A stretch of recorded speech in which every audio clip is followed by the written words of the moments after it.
I'm really glad you guys are here. And you have not seen each other for 5 years because this happened. Is that correct? Correct. That's right. Yeah. Wow. Let's see what we can agree on first before we talk about what we disagree about. What we agree on is that you were at your house for Thanksgiving. Right. And the children were playing. Yes. And this was an accident, correct? Yes. This was an accident. From talking to my wife and talking to the young lady who was involved, was that she started the treadmill and began playing a game, which is what happened the year before, which was why I asked you, please talk to You didn't say anything the to girl me involved about so a treadmill that the she year would before. not touch the treadmill again or turn it on. And then she said, yes, I talked to her. She will not be touching the treadmill at all.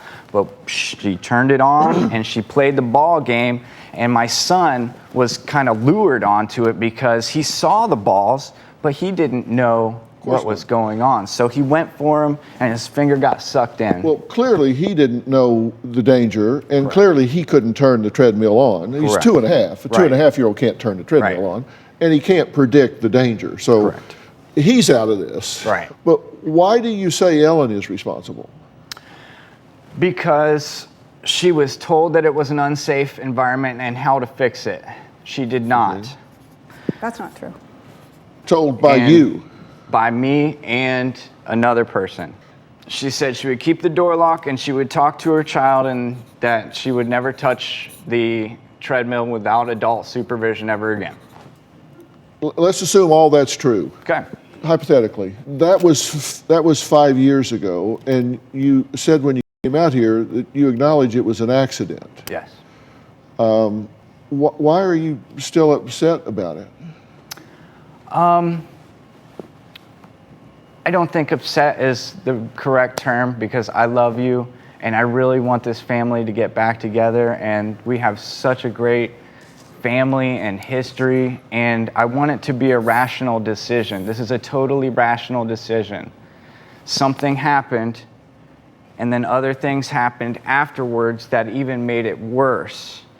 And I cannot trust to bring my family around you because of the experiences that I had, and that you won't take responsibility for those actions so that they can never happen again. And that's what I want. Well, what was it she failed to do that she should have done, or did do that she shouldn't have done, that caused you to feel like you're unsafe in her presence? There was the initial accident that happened, Right. But after the accident, my wife was confronted in a room.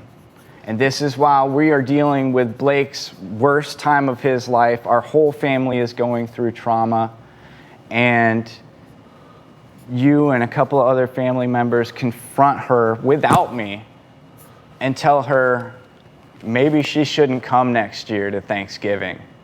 And maybe, you guys always get hurt. So, you shouldn't come next year.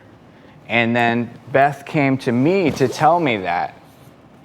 And I was in shock.